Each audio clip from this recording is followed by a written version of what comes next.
All right, as stated, welcome back to Bearded Brothers interview of grief with my mom. Look at that beard. Look at that. Oh, yeah. I So wear it well. you wear it well. So let's get into the interview. We thought this was funny. We're getting ready to film, so this can be an edited thing. But look at this. Look at this cat. It's kitties and their grandpa. Yep. It's appropriate that we're talking about D-Doll today. Yeah. That would be D-Doll with his grandkids. Yep. Sound asleep with them laying all around him. So.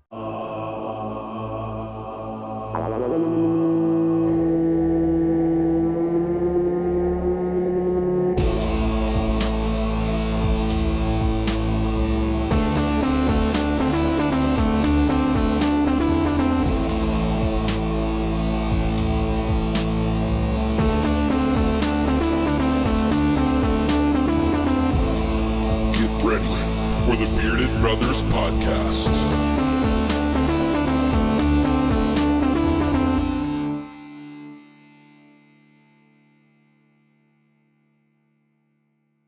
Welcome back to Bearded Brothers from Another Mother. A little more exciting this month. Not really. It's really a fake face. Miss Dustin like crazy. April 18th seems like just yesterday. It really does. One of the roughest days of my life. I'll never forget that date. Last month, I know I told you all about Dustin. And I could talk again this month about Dustin. Sitting here, actually today, we're going to have on a bearded brother from my mother, basically my mother. That made no sense, but yeah, we're going to have my mom on today, talk about her story of grief. You know, one thing we found with Bearded Brothers, one of the big reasons I did it was to try to get Dustin kind of out and about. He was grieving Sarah, by the way, wearing a piece of Sarah today. Dustin had given this hat to my daughter. She had bought this hat to watch Browns games with him before she passed. I mean, it was like brand new. Like, we've got the tag still. We've got a little hanger. I just left it like that. But I am wearing a piece of Sarah today. Got my LeBron James All-Star jersey on because Dustin had the high school jersey. I had this one. And I'm at a really familiar place. If you wonder, if you hear birds chirping, it's my mother's back porch. It's a beautiful place. I can look straight ahead and just kind of imagine there was a tree house there that Dustin came over and spent the night back when we were, I was in 6th grade, I think. So we had a lot of fond memories here. My bachelor party, my great grandma lived here, so my bachelor party actually we had here, played video games, and I was all worried they were going to do something to me, which they didn't. We floated in the pool till I went and got married. There's a lot of memories here of Dustin. It's been weird because I've had a lot of problems with really getting very emotional. I was so emotional those first couple days, but I don't know how, grief's such a crazy thing. And I've struggled. I'm getting kind of emotional today just being here and thinking of all those memories that we had here. Also, Dustin peed on my stilts. Yep, peed on my stilts. I think he peed off of everybody's porch in the birthdays that year. I think McKenzie, Raider, I can't remember. There's a bunch of us that he peed off a porch, and on mine he peed on my stilts. But he thought that was hilarious, as Dustin would. But yeah, I want to. The direction of where we're going, I probably have a little bit. We're still gonna have a Bearded Brother interview every month. This month will be a little bit later. We've got a Bearded Brother interview with an artist that I saw. He had a beard. It was getting late in the month. I had to get a Bearded Brother interview, so I interviewed him. I know there's a lot others that I can interview, but you'll enjoy it. He's a fun artist and a Christian artist, so Dustin would have been like, but yeah, so there's gonna be a little bit about me, and then we're gonna have a guest on each time. Might be a lady, but we've got a fun little beard to put on them. But yeah, we're gonna talk about grief because I go back to what I was talking about. Dustin, one of the reasons I did this podcast, and he likes to act like he was forced to do it. Like he likes to be like, they made me do it, but in all reality, it was a thing that I thought it'd help him grieve a little bit, talk about his grief and talk about things. And we talk sports, we talk music, we talk movies, just like we would when we would sit down on a couch and chat. But the second episode, if you guys have watched it, it really dives in to grief. He talks a lot about how he was dealing with grief, how he was dealing with losing Sarah. It's a good episode. It really was. We brought in the swear jar, which I have no idea how we're gonna fill. I already figured I'll have some of his boys on that will help. But yeah, and so as I was kind of thinking about where do we go with this, I know I'm gonna run it till January. I mean, that was our original goal. Let's do it for a year. So we're for sure gonna do it for a year. But each month I want to have somebody on about grief. I think grief is a thing, like there's no book that you can write that answers all the questions of grief. There's probably great books out there on grief. I know there is. But there's no real like pinpointed answer on how to deal with grief, because, you know, for me, I'm grieving Dustin as a best friend. I know there's a lot of others that are grieving him as a good friend or almost a best friend as well. I mean, nobody else was a best friend, so fight me. No, I'm just kidding. But there's ones that really loved his family. There's his own boys that loved him as a father, his mother who loved him like a son, his sisters who loved him like a brother. And so grief, we deal with it in so many different ways. I mean, there's times that a cousin can almost grieve maybe heavier than a sibling can grieve. There, I mean, there's nothing we can put on it. And so I thought it'd be great to have some people on and kind of tell their grieving story. And so today's guest is gonna be my mom. So welcome, Tina Weaver. All right, as stated, welcome back to Bearded Brothers interview of grief with my mom. Look at that beard. Look at that. Oh yeah. So I wear it well. You wear it well. So let's get into the interview. All right, as I said, I'm here with my mother, and you thought I could talk. This woman is gifted with the gift of gab. No, Brad can talk more than I can. I can, 100%. But he did learn it. But in your day, you probably, we were probably pretty close, but. I just get off on rabbit trails. That's me too, though. That's the problem. Like this, I'm pre-warning. Some of you may fast forward this. You don't want to, because it's going to be great. But we will probably jump on who knows how many rabbit trails. And definitely can get it back up to where we wanted it to be. We were trying to do an hour episode. Last month I did like, I think a half hour, because, well, I talked all about Dustin and I could have talked for an hour, but I was grieving pretty heavily. But yeah, my mom, when we say bearded brothers from another mother, this is his other mother. So why don't you, yeah, like we've been doing, why don't you tell us a little bit about your relationship with Dustin before we even get into talking about grief? My relationship with Dustin was different because I was friends with his mom for so long. Diana was, we did a lot of games together. We traveled together with the basketball team, with the soccer team. The older they got, Dustin would always say I was his other mom. I would always say he was my fifth child. And if I would forget after they graduated, when I would put a picture on of my boys, he would always add a picture and say, Mom, you forgot me. So we had a special relationship. We could sit and talk. And I remember when he lost Sarah, I came home one day and he was sitting on my back porch here, wondering why Billy was running around. My mom had forgot to bring him in. She's never done that before, but and he was kind of watching him.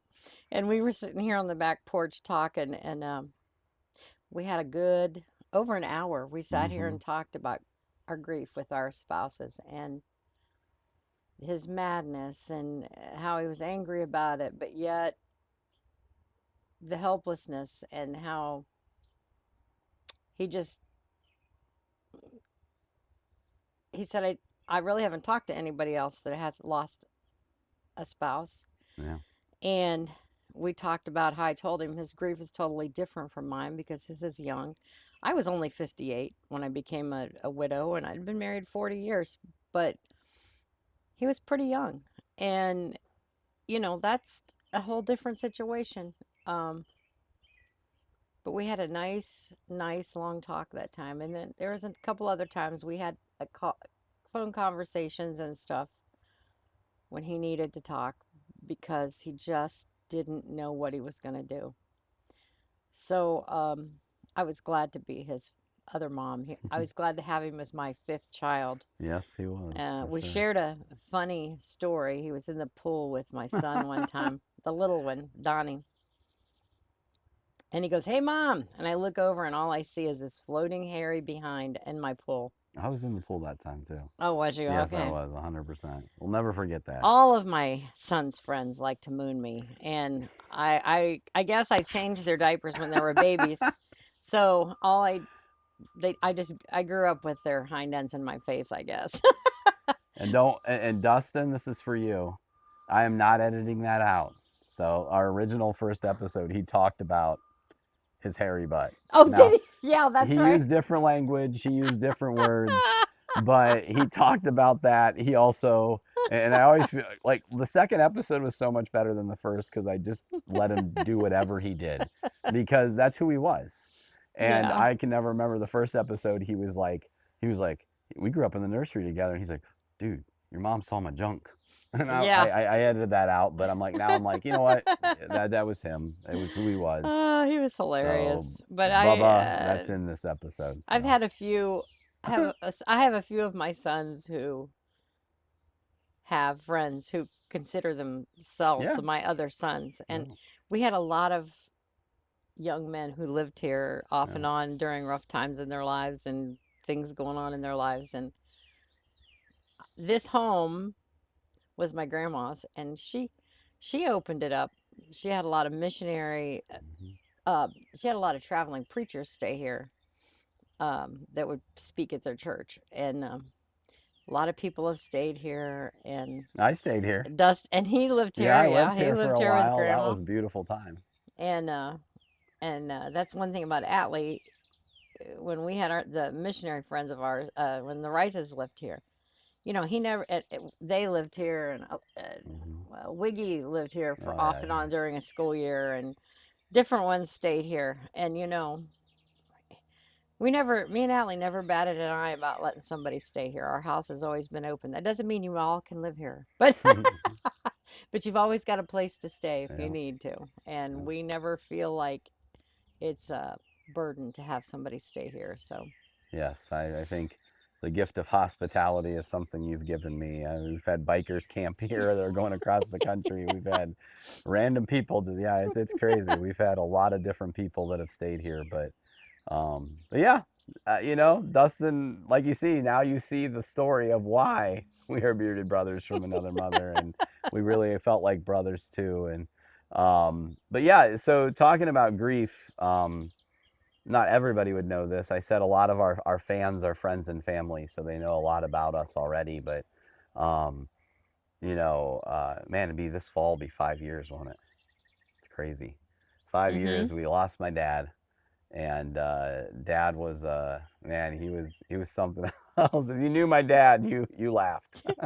you know, and it's funny because some people, I'm sure he's gonna interview Susan Yoder someday, and I probably will. She taught me how to handle grief with humor. Yeah. And because Atlee was so funny, and laughter was a lot. I mean, some people, my kids, they had to experience a lot of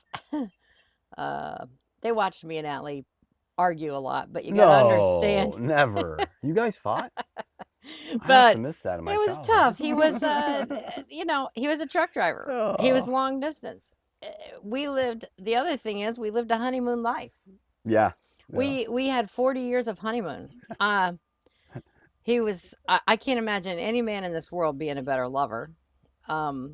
Sorry, it might be a TMI. Maybe I could put money in the jar for that. But he was the best lover. We enjoyed a great life of that because, I mean, we could dig in deeper and talk about the time I laid in the. Okay. No, we could. I talk and I heard an old Atlee, and I just put I went like this, Yeah, no. No, Those darn vents at the old house, yeah, right? you couldn't close them Man, you vents. couldn't close the vents. If we so. forgot to put pillows on the, I tried to always remember to put pillows or something over the vents. yeah. But he, you know, he was a long distance truck driver, and he would be gone many days at a time. The bad side to that is trying to run a home Oh, and keep 4 boys in line for 21 days, and then not when he me. I came was home, perfect. It was my other brothers. yeah, and then turning Aaron everything, calling you out. and then turning things over to him when he'd come home. You know, it was a transition period. Not so much the first couple days. The hardest part was when he was ready to leave. Yeah. He always had we had to learn to walk around on eggshells those last couple days before he left, because he was normally very mild mannered, happy, easy go lucky till his days before he was ready to leave, and then he would get very agitated, and I never even thought of that till just now. Like I you know what I mean? That was just we is- were very careful the days before he left, Yeah. and it was It'd be rough. hard to leave your family for 21 days. And like- and I think just knowing he had to get ready and Mhm. things he had to do, it was always rough the last couple days before he left. But we got the funniest stories that anybody can imagine. We've got the best memories. People say, "Oh, he was a truck driver. He left his family for 21 days." But you know, he wasn't a fisherman. He wasn't a hunter. Mm-mm. He wasn't. He liked to golf, but when he was Racist. home, races. That became kind of a problem here and there. But he was always home when he was home. he was home. Yep. And we had him there for was 7 days. We had him. Like he was home. He might have been every asleep. tournament. If there was a tournament, he was there. If there was a game, he was there. Like when he was always home, he worked was his schedule around the boys' Yep. tournaments and around their games, Yep. and if Yeah, anything that was loved watching his boys important, play. and he was so good about that kind of stuff. And as long as I didn't make him babysit when you were little, you know, he did good. It's a grief, obviously, podcast, what we're trying to do now, but this is like a great, and this is probably going to be one of our rabbit trails, but I think of this, like, if you're watching this and you're struggling in your relationship, know that you can fight through things, because, like, that's one thing I've seen through my parents, is, like, dad being a trucker, mom raising us a good portion of our lives, that was hard, but they got through it. And they fought through it, and you did it. You just you know, did it. I had a lady. I remember when the kids were really little, and you know, our relationship. Sorry, this is the TMI again, but Here, it started out as probably a lot of lust, a lot of drugs. Yeah. There's the picture of me in my cowboy boots and my underwear with a bag of weed next to my cowboy boots. And you know, when we quit all that and we rededicated our lives to the Lord, because we had I had been saved very young, and I wouldn't marry him unless he was saved. I don't remember that, actually. So I talked to him about it, and he went and talked to the preacher. Jay Dolvin, right? Yep. Yeah, Brother Dolvin. But when we really rededicated our lives to the Lord and changed, it would have been very easy to just get a divorce and start over again, because a lot of people have done it.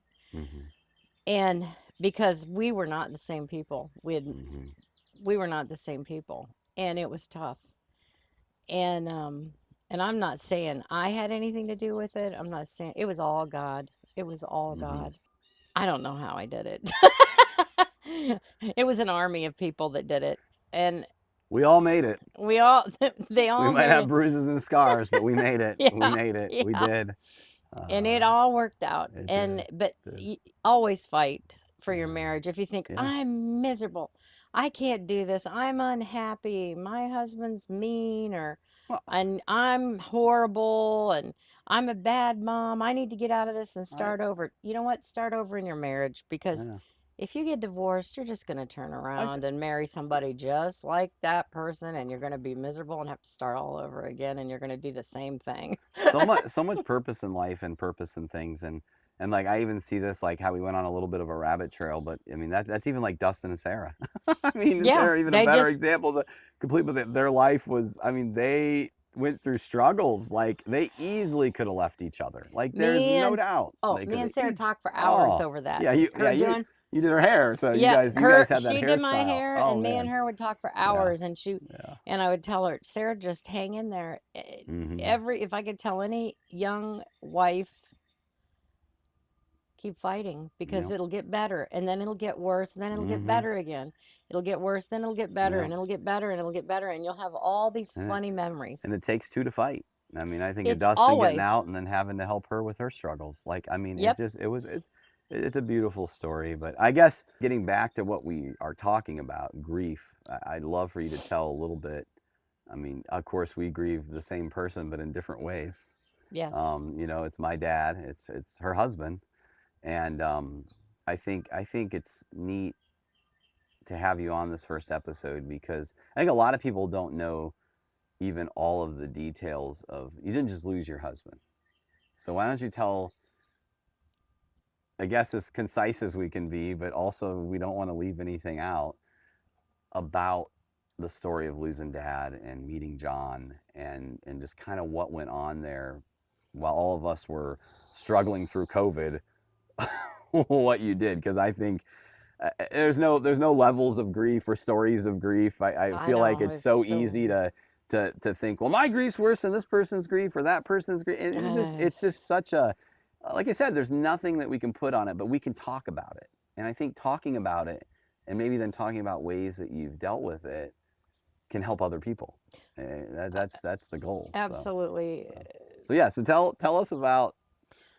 Well, I should first say that I grieved for Atlee many, many years before he passed away. 100%.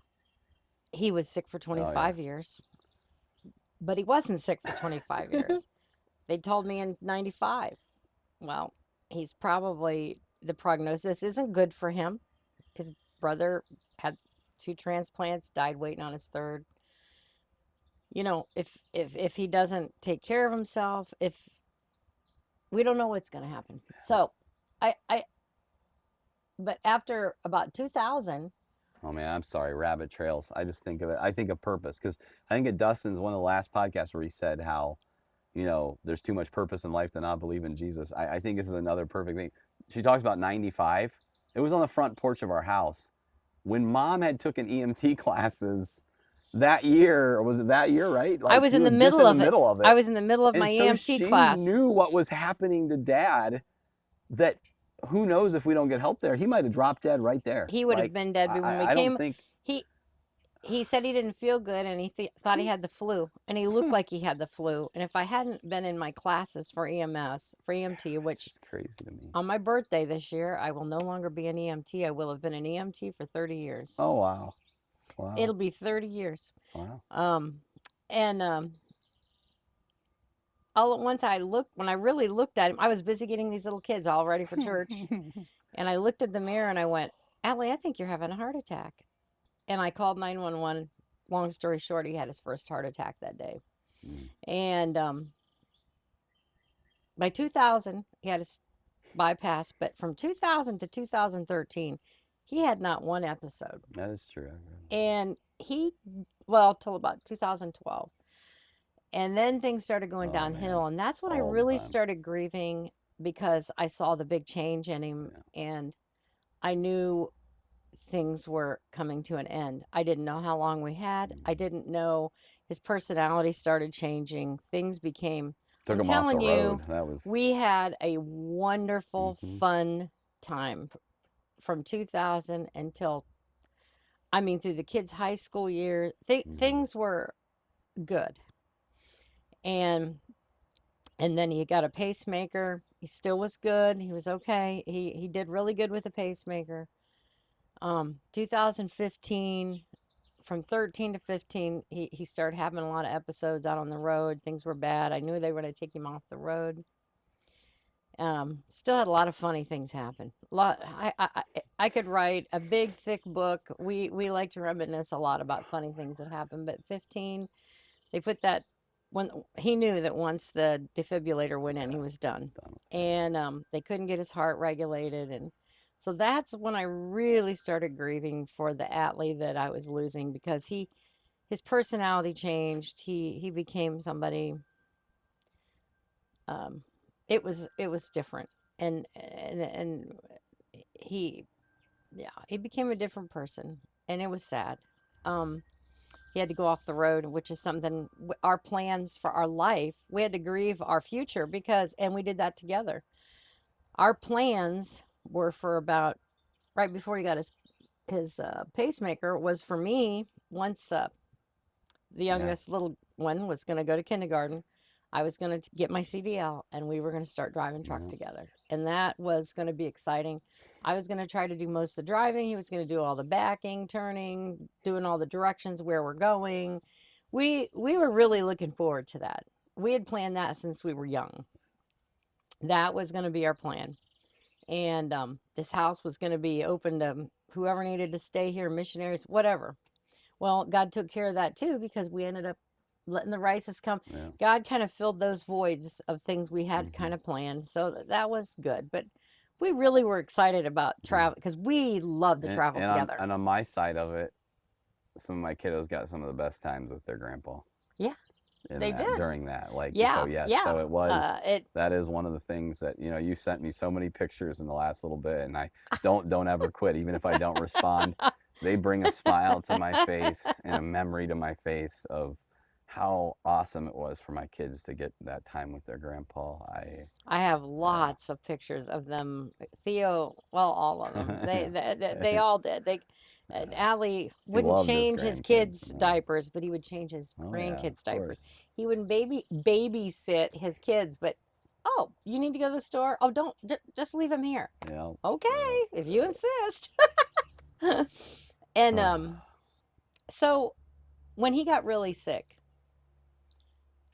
and don't ever let somebody tell you that God's timing is not part of death and life. It is so part of life. It was with Dustin and Sarah. I can still hear his sister talking at his funeral, and I'll tell you, God's timing and God's plan is not ours. We sure would I love to still have Atlee here. Oh my goodness, yes. I grieve. My grief now is for my grandkids. It's not for anybody but my grandkids. I can't explain enough God's timing, because I grieved for him while he was alive. I grieved for our relationship while he was alive. But he suffered so much. And for those 5 years that we were pretty miserable, that last year that we spent in the hospital, just, my sister says it was 5 years, and it probably was. When I see the memories come up and I'm like, we were in the hospital that day too, that week too. And sometimes in my memories a day, I'll have 5 places where we were in the hospital. 5 years we were in the hospital. And we spent a lot of quality time together, but he had to be in the hospital for us to do it, which is sad. But again, that was God's plan. Because when I said I saw less of him when he hauled Amish than I saw of him when he drove truck. Because we called his little business 24/7. He loved to talk about how many people he hauled in a day. Like he had to outdo the next one. Yeah. He got obsessed and he couldn't quit. We couldn't slow him down. He wouldn't stay home. He was obsessed. And I don't know. But he got to reconnect with a ton of people. Yeah, he did reconnect with a lot of people, and he sometimes wasn't sure where he was going. He was booking triple people. I was running my butt off trying to keep up. It was crazy. But anyway, when he passed away, it would have been the end of October. And of course, right before the pandemic.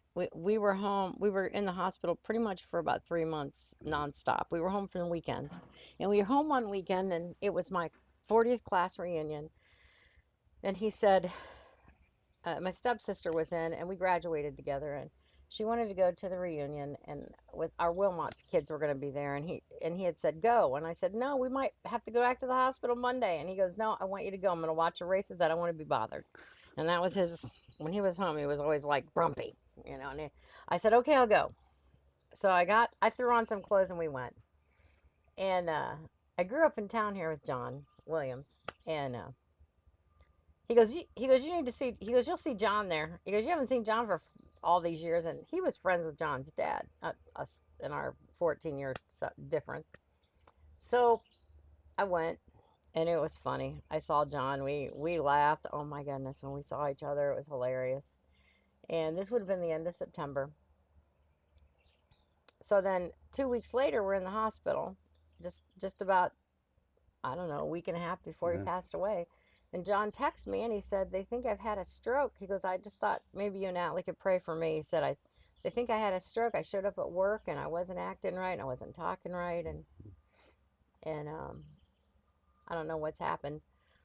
And then Allie, he kind of like sat up in the hospital bed and to his side, and he looked at me, or he said, Ward, I've got a brain tumor. That was the other thing he mentioned. So Allie turned around, he's like, you need to contact him. He goes, you know everything there is about brain tumors. And I said, because our son Aaron, had a brain tumor. And I said, John's got his own team of people. I just want to keep you alive. And we kind of chuckled. And I said, he'll be fine. He's in the hospital. Somebody's going to take care of him. We just need to concentrate on getting you better. And I was nagging him all the time about walking. And remember how I was trying to get him to walk all the time? I was up there the one day, I had him walk, and he had that knee. His physical trainer or whatever was there, and he was like, what is up with your knee? I know, we're all used to it. We've seen it. But that thing was... It's the ugliest. I remember I did like a TikTok or something. I was like, if we can get so many likes, get my dad to walk. He goes, what's that?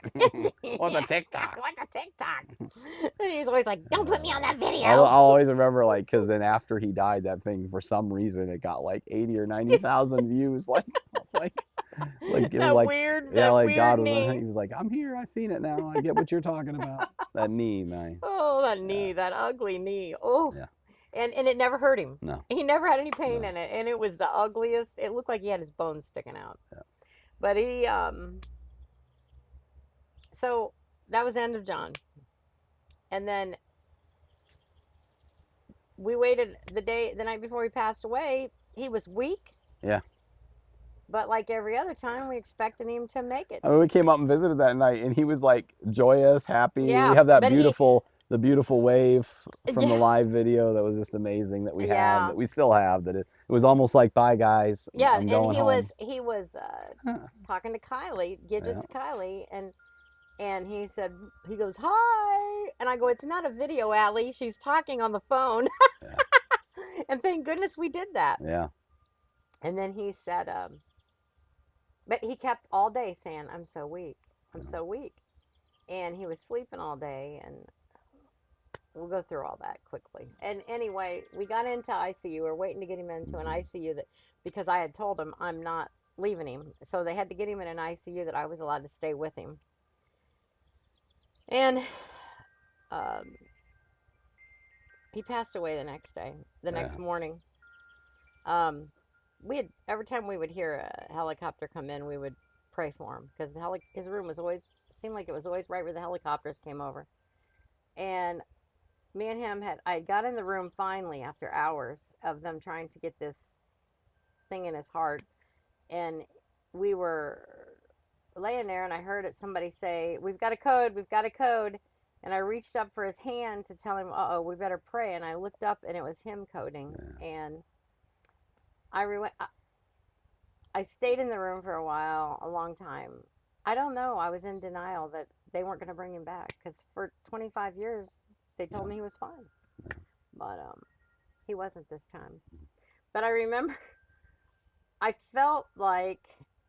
when I went out to the waiting room, it was about an hour. I had called all the boys. I called our pastor. It was on a Sunday morning.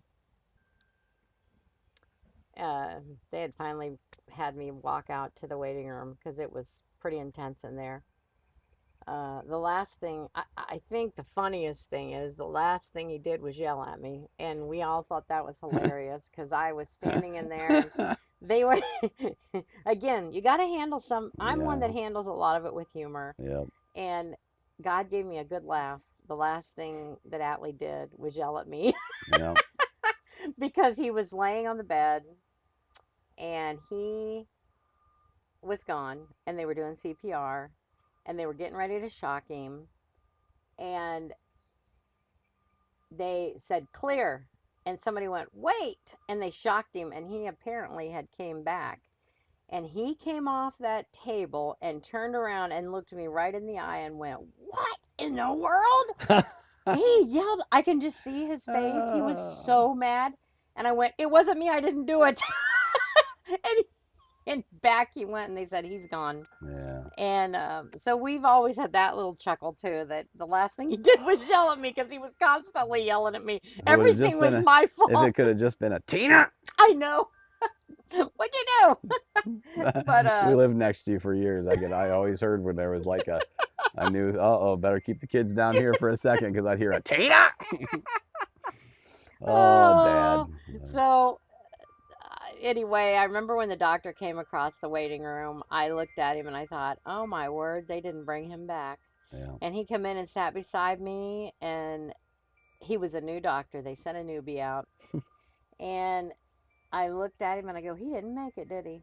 And I said, and he goes, I'm sorry, we worked on him for an hour. And I was just like, I just looked at him and I go, are you okay? I said, they sent you out and you've never had to do this.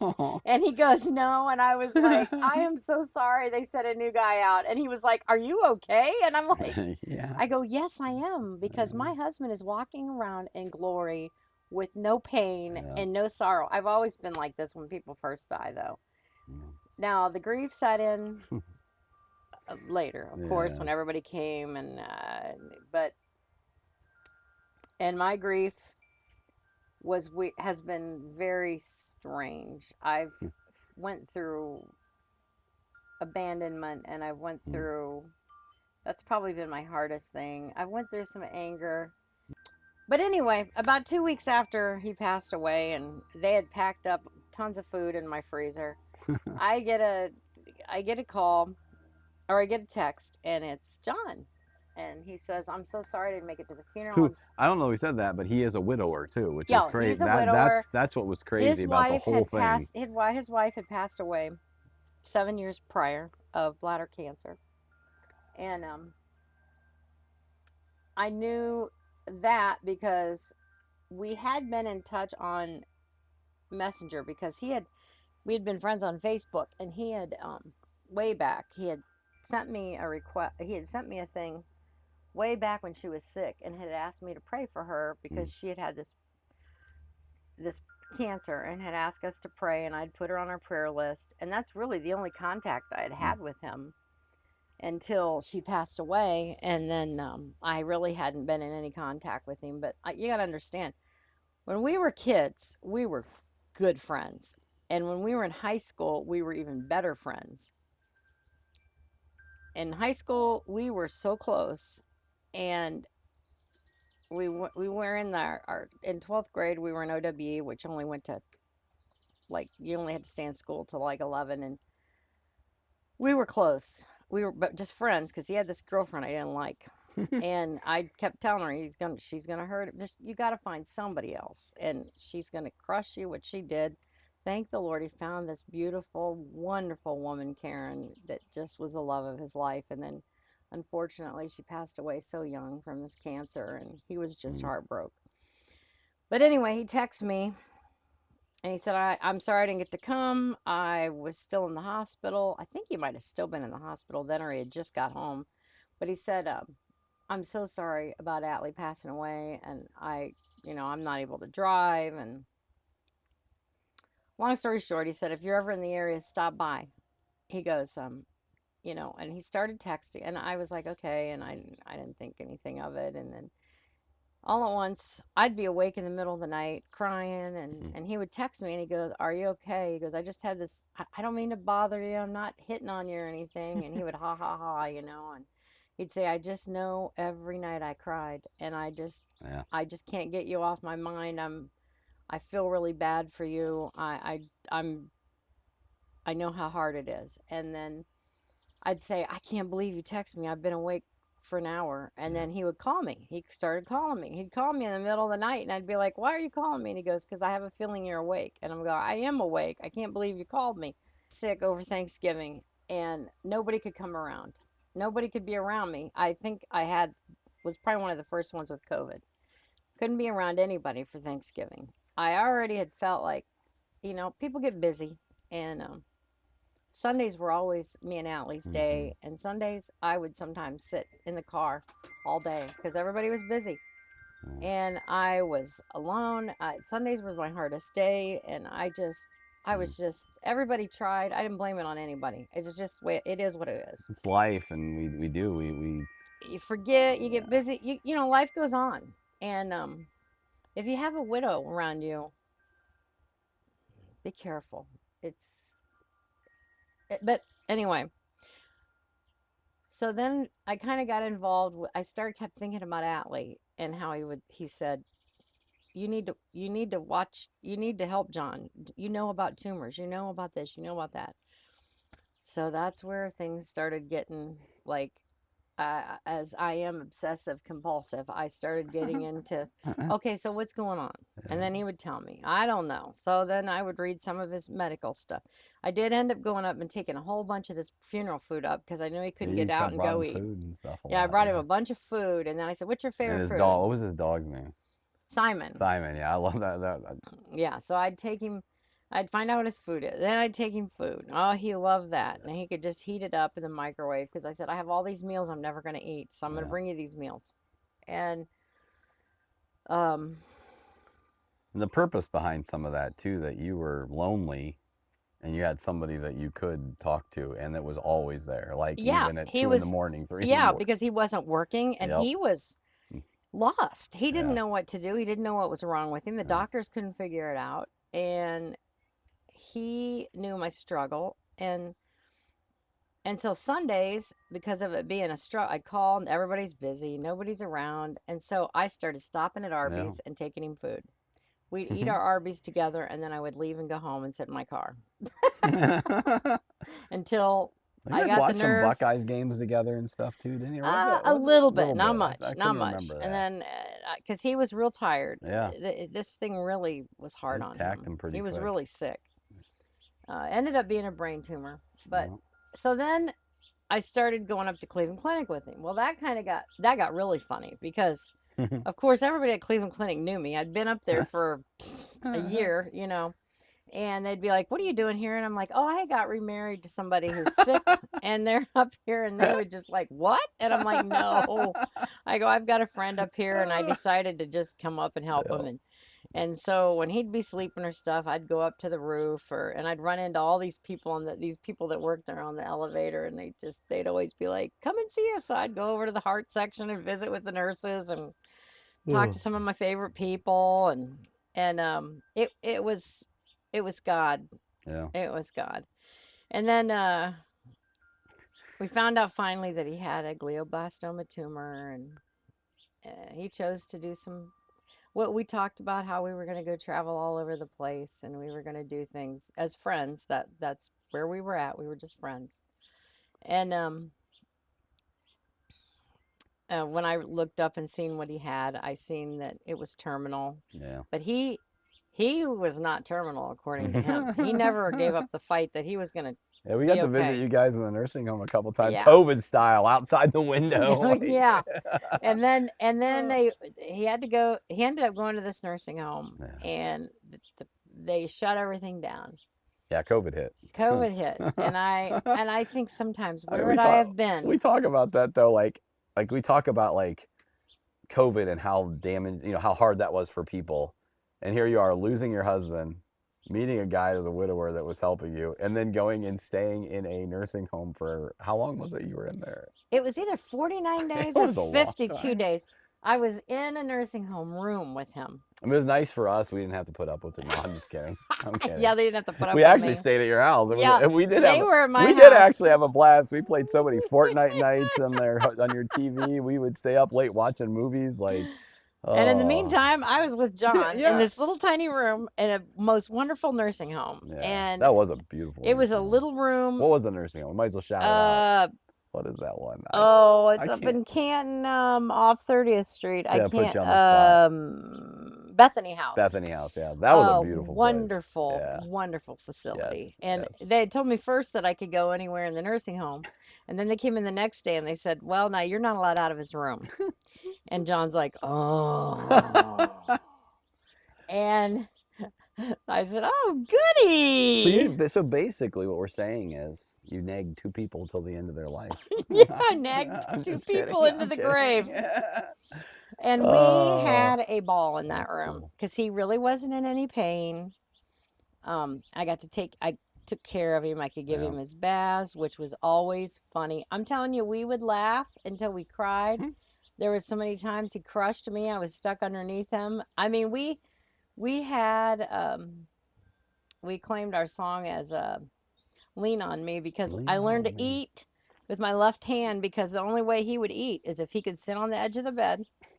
He said, the day I can't sit up and eat, I'm done eating. And that's exactly what happened. Mm. He would sit up, we'd get him all set up, and he would lean we would sit like this, just like we are, and he would lean up against me. I would eat with my left hand because he insisted I ate at the same time. I'd be like, you know how hard it is to eat with my left hand? He goes, well, I'm not eating alone. And so he would eat with his right hand, I would eat with my left hand, and he would look down at me sometime and just moan. Ugh. And I go, I'm sorry you're stuck here with me. But he was just a big teddy bear. It was great. And then he died in my arms. And purpose again. Like, what? He would have been by himself in a nursing And home. that he guy. helped me so much through my grief. Yeah. He would tell me, we would talk in between him sleeping for hours a day. I always told him he was like my cats. He slept 18 hours a day. And in between him sleeping, we would talk.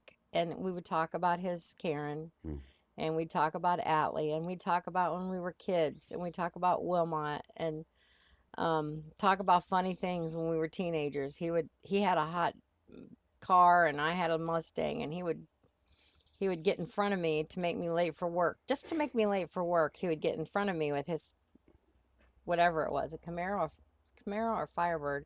He would get in front of me and go 15 miles an hour and wouldn't let me pass him all the way from Baylor's Beach to Wilmot. Wow. And sometimes it would take me a half an hour to get home. I would be crying and he would be up there laughing like crazy. He'd pretend, okay, I'll let you go around me. And as soon as I'd start, he'd hurry up and move over so I couldn't go around him. He was, yeah. But, the grief afterwards Yeah, was that's what I was gonna say. Like, I think in this story, I think one of the things that I guess the podcast listener would want probably the most is we've seen kind of what's happened now. You lose your husband, you lose a good friend from grade school to high school that you just that you end up sitting with for 4. Like, what was the grief like after that, and how you dealt with it? I mean, of course, you're still dealing with it, I'm sure, because we don't. That's the thing about grief too. You think, oh, I'm doing good, and then something happens, and you're like, well, I dealt with Allie's grief much better as far as I go. Yeah. I still deal with grief with Atlee with my grandkids. Yeah. When I see them playing No. and they're all together, I grieve that night usually. Like when we're all together, I really have a hard time. When everybody leaves, I just think, oh, what's he missed? I try to flash back to the times when we all got together and all I did was sit on the couch and never came out and watched everybody anyway. But Yeah, you spent a lot of time on the couch. With Atlee, my grief is I miss our phone calls. Yeah. And I deal with that by trying very hard. How I dealt with all of it was journaling. Yeah. I would tell anybody who's grieving to journal. I journaled and journaled. I bought a book, which I've bought quite a few and gave them away. That is absolutely one of the best books that there is. And I've never been a self-help person ever. But it is one of the best books. I forget what it's called. Cardinals? Yeah, 2 of them. That's a husband and a wife. Yep, a husband and wife sitting there looking at us. Hi, Dustin, Sarah, Dad. Yeah. That's so funny. I've been I found this book. I found it on accident. I just went into a bookstore and I thought I got to find something I can use.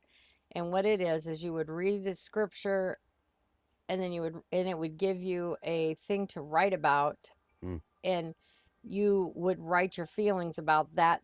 And whoever wrote the book was a genius because it was very good. And I went through it twice. I went through it with Atlee, and then after John passed away, I went through the whole book again. Wow. And it was good. How I dealt with John, I can honestly say I cried. I cried with Atlee in the hospital before he passed away for months and months.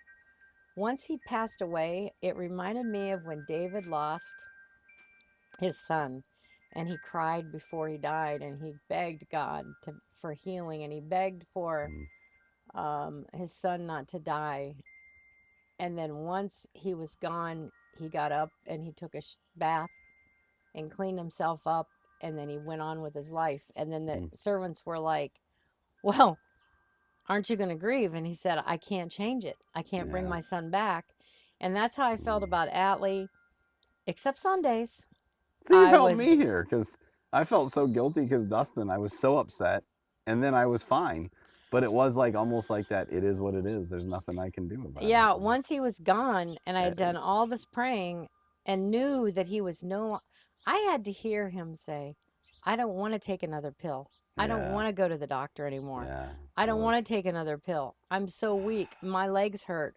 I hurt all over. And then somebody would come in and he's fine. Yeah. You know, he would act because he didn't want people to see him hurting. Yeah. I watched him suffer horribly.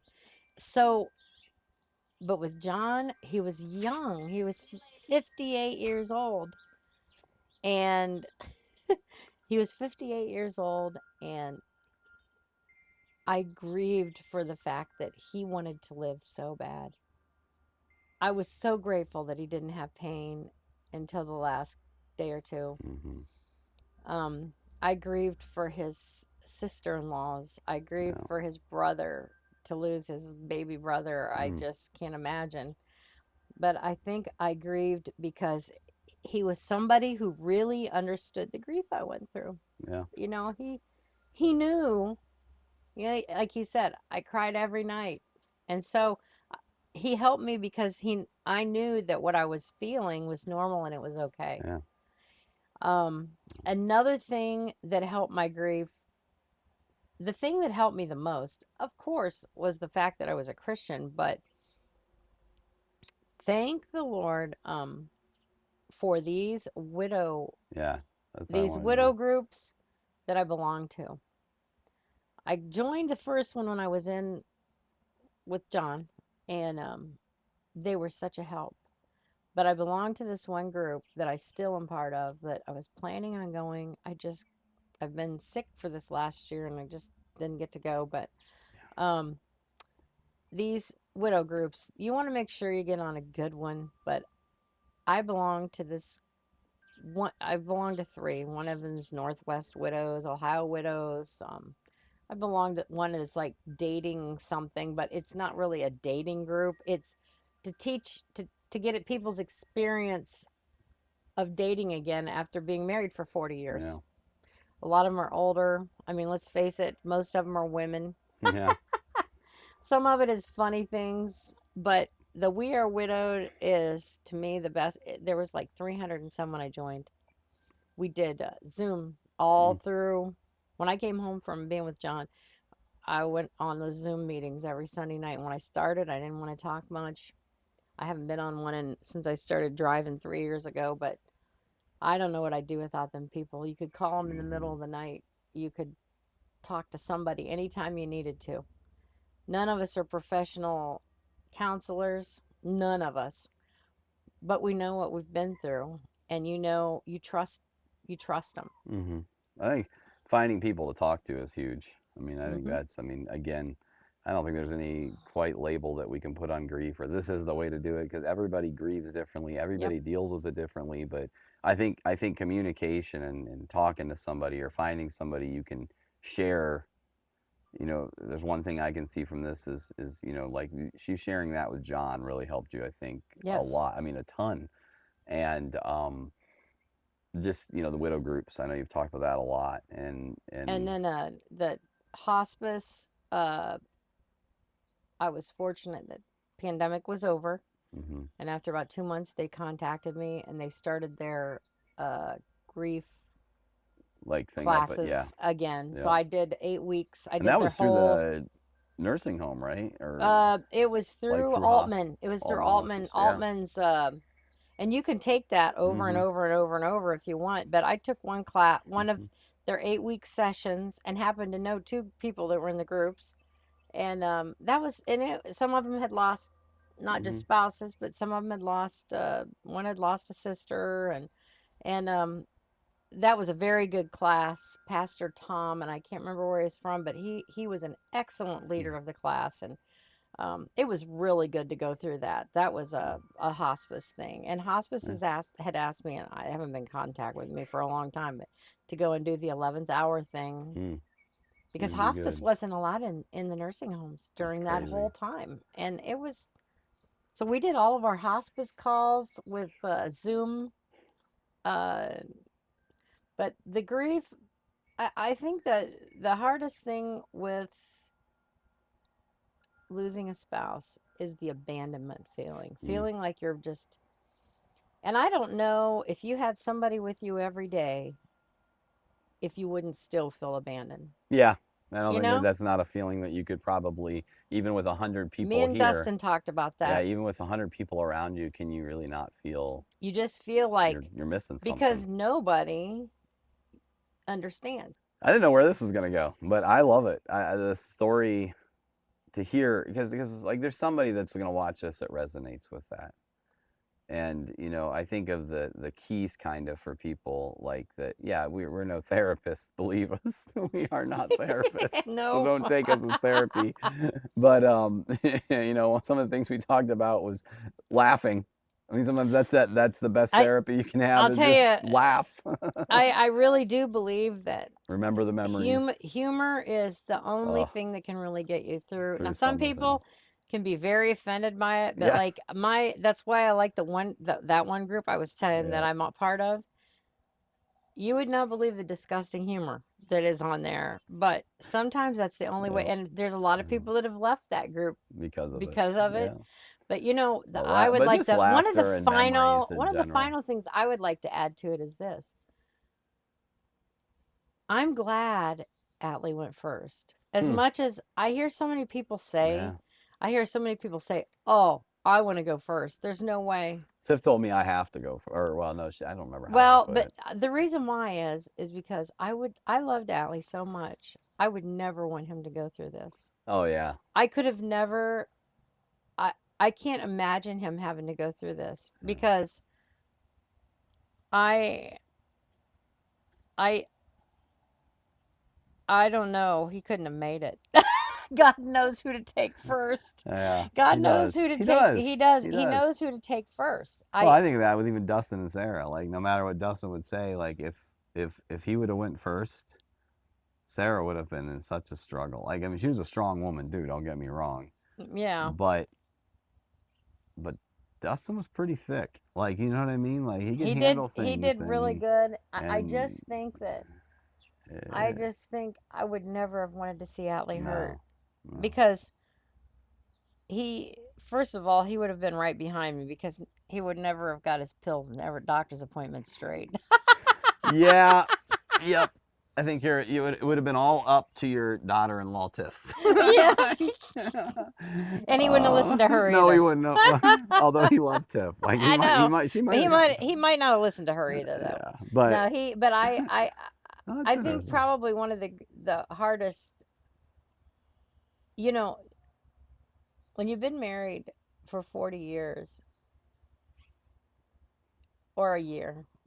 But I don't know, because I don't know what it's like when you're younger like that. But I was 17 and we were friends before that.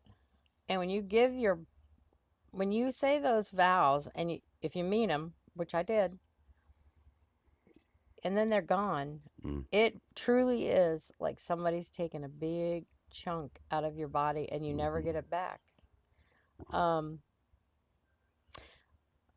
had a lot of, I do have, I still have somebody who constantly checks on me every day. That's awesome. And it's every morning and every night. And it's not me. And it's not you. But, and that I think That's is cool. only a God thing. Every morning and every night. That is awesome. I have somebody who checks on me every morning and every night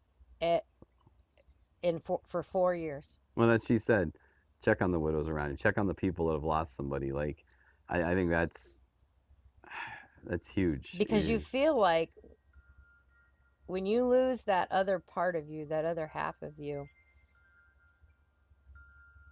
you honestly feel it's like you've lost a limb.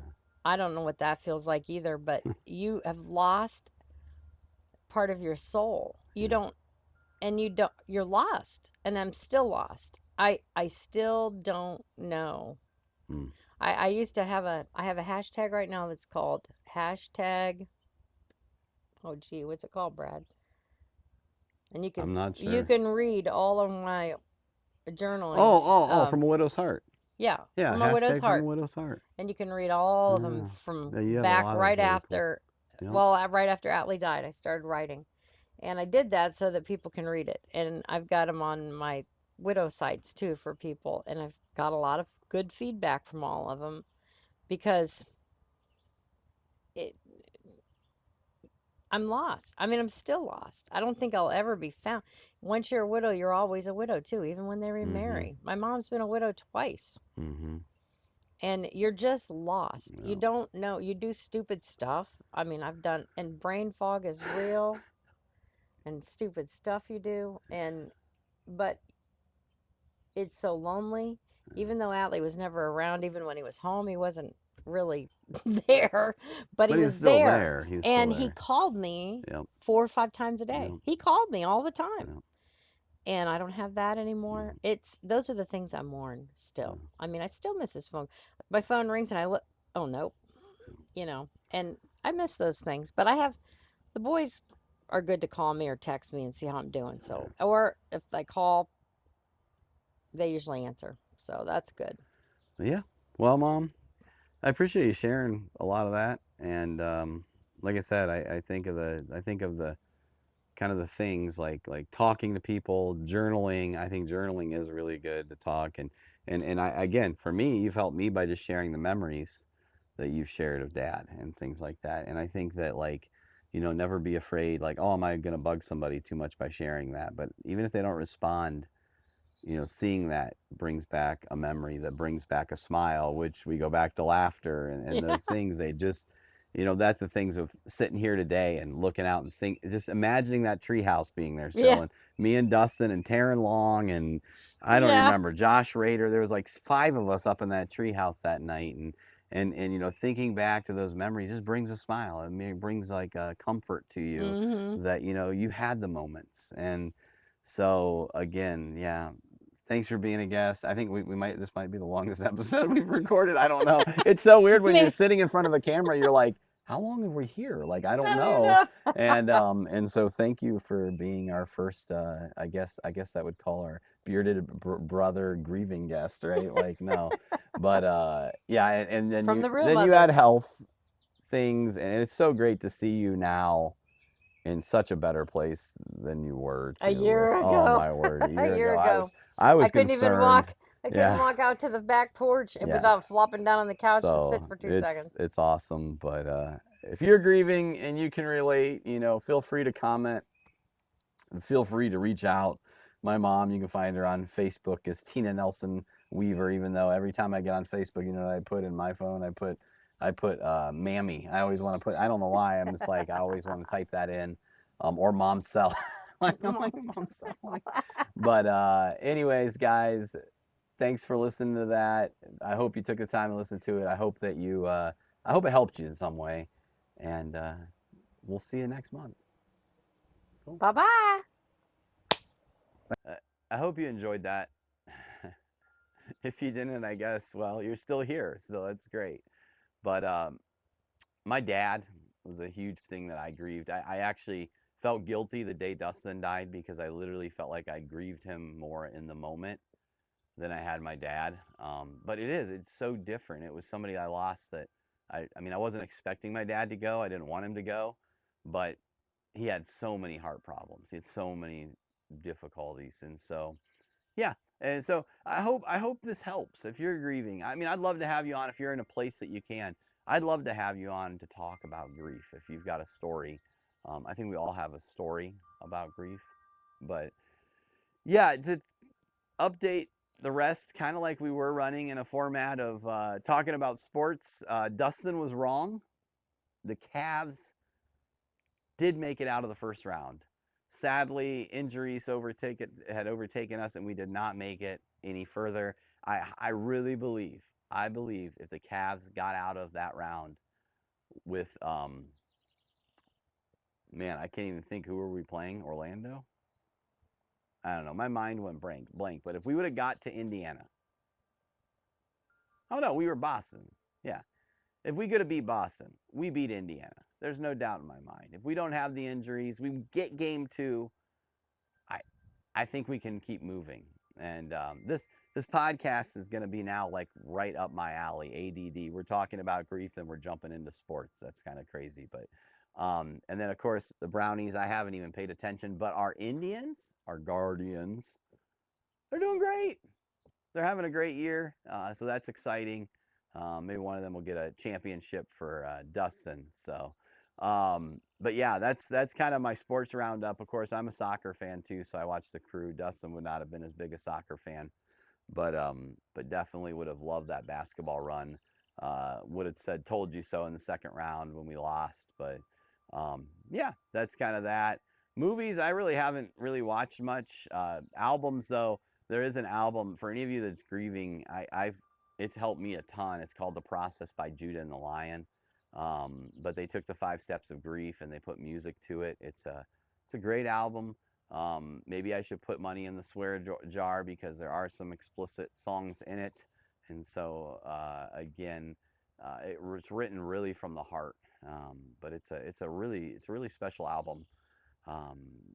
And yeah, that's kind of that. Like I said, it's not as easy not having conversation. I actually talked to his boys about maybe one of them being on. There's only one of them with a beard though, and so I don't know how that would work. We might have to give him a fake beard. But yeah. So yeah, I'm gonna play next kind of the Bearded Brother interview that we had for the month, and then we'll have some closing things, and we'll be done with this month's episode. By the way, if you're wondering, it is recorded late. We are actually in June. I was on vacation last week, and so I'm putting it out, recording this on Thursday. We'll be putting it out Saturday. I'm going to have some things from my family about what Dustin meant to them, at least my wife for sure. And yeah, enjoy this interview. There we go. All right, I'm here at my 3rd concert in Pittsburgh this week. And I've got my bearded brother here. What's up? Just met him tonight, Jimmy Clifton.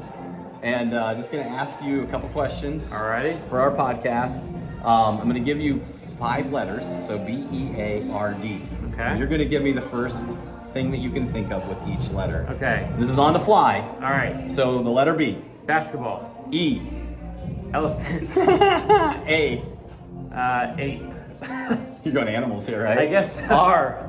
Rhinoceros. Okay. Yeah, really. Yeah. D. Dinosaur. I was thinking donkey maybe, but that's Okay. great. Hey, we went animal. This is the first. This is like episode 4 of our podcast. Okay. So this is the first, but tell us a little bit about what you do. So I make music that talks about sensitive subjects, possibly in the Christian realm, and really it's just stories that I've been through, that God's changed my life.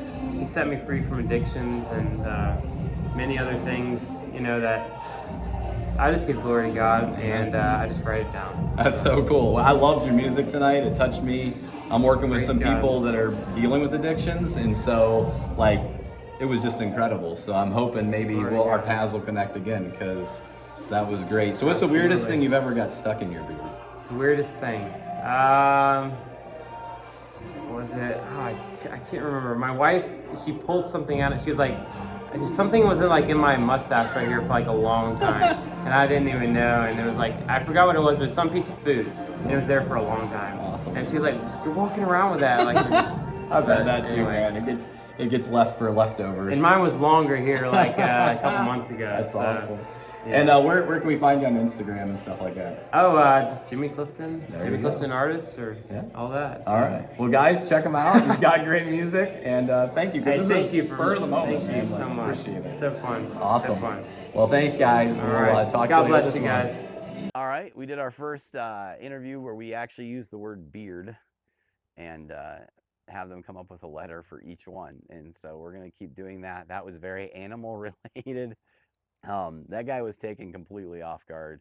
I had no clue we were doing that. We just kind of did it on the fly at the venue, and he was a great sport. And so thank you for that interview, because I didn't have one this month. And so hopefully you've watched this far. And I guess, we kind of did. I didn't do it last month, and I felt horrible because Dustin kind of did it like our secret word. I think it was commando. And so we've got to have a secret word for the end of, and you know what? There it is. It's cardinal.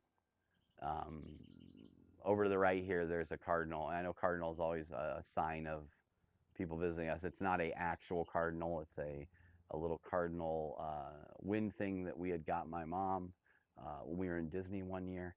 But cardinal's the word. So if you've made it this far, comment cardinal in the comments. You win absolutely nothing. It'll just tell us, hey, at least 2 people watched it all the way to the end.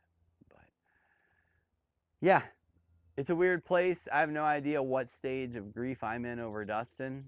I really couldn't tell you. I know that I've had a lot of hope. I don't know. I don't know how to explain it. I thought for sure I'd be a wreck. Instead, I'm getting along. I told my wife the other day that, hey, look at this. My life expectancy just went up. I mean, if you think about it, Dustin was getting ready to go on an adult prom. He had hung up his tux that he had gotten for it. It was a cover band that him and Sarah always went to every summer. And he was talking to his boys after he hung that up, and he fell over. I mean, maybe this is dark humor, so excuse me, but we joked and said that, Sarah got her way. And she was like, no, God, he's not going out with somebody to a cover band that me and him went to. And so sometimes I laughingly say, hey, maybe Sarah encouraged Dustin to come home because she did get her way. And so now my life expectancy just went through the roof, if we're going to talk in that kind of humor. Because, you know what? That's an eternity.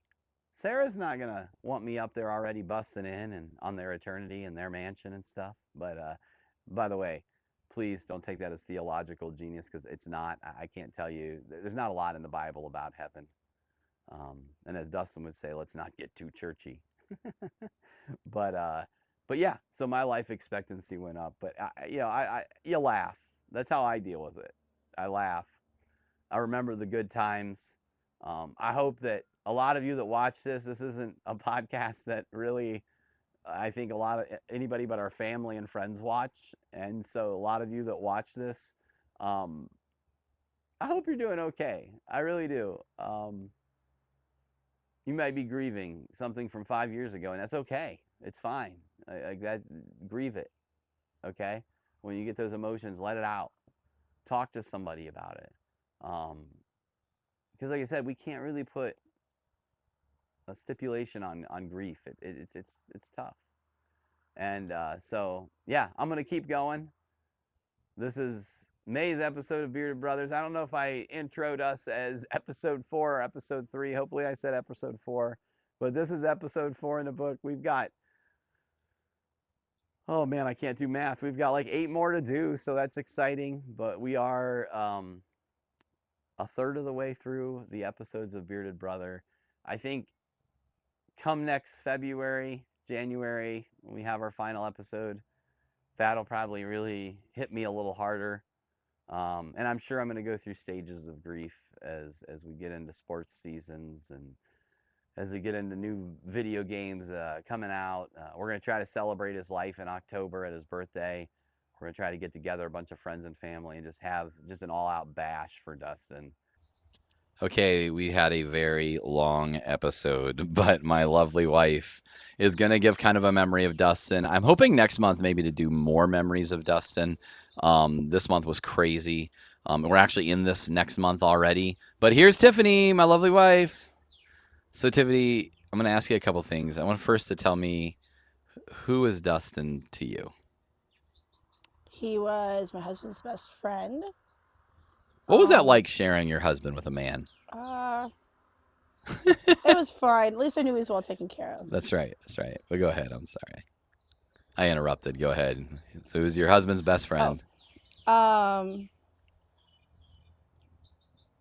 He was a good friend to my kids. Yeah, he was. Definitely a loving soul. Loving soul. That actually describes Dustin to a T. I think we should tell this story because Dustin would love it if we tell. I love telling stories about Dustin. I'm not on camera. I'm behind camera today, but the story of when we first got married. You know which one I'm going with. Like, not there's two. There's one about the sports thing. We'll save that for another time. But the one that I can distinctly remember is I woke up from a dream where my wife was cheating on me with Dustin. Yep. And when I woke up, she was not in my bed. And Dustin was spending the night that night. Yes. I walked down the stairs so mad that I was going to just tear his face off. And then I got halfway down the stairs and I heard the shower. Oh, breathe a sigh of relief. Easy. Now, of course, Dustin, with his snarky humor, then went, "Well, why do you think she was taking a shower?" Right. But yeah, we had some great memories together. I do, and yeah, I think I say that loving soul. Loving soul. Yeah, I think all of us that know Dustin would agree with that. Well, thank you, Tiff. We're keeping it short because your mother-in-law. Man, she killed it. Right. But it was a long one. This is gonna be an hour and 30-minute podcast. So, but it'll be good. I'm sure you'll listen, right? Oh yeah. Yes, she is our subscriber and our listen to her. She listens to our podcast along with like 42 other ones. But I love you, honey. Love you too. Bye. But yeah, till next time. You know what? I'm gonna use Becca's cheesy line, but I'm not gonna say it right. I'm just gonna say, be kind to people. Love people that are around you. There's some emotion. Spend time in the moments.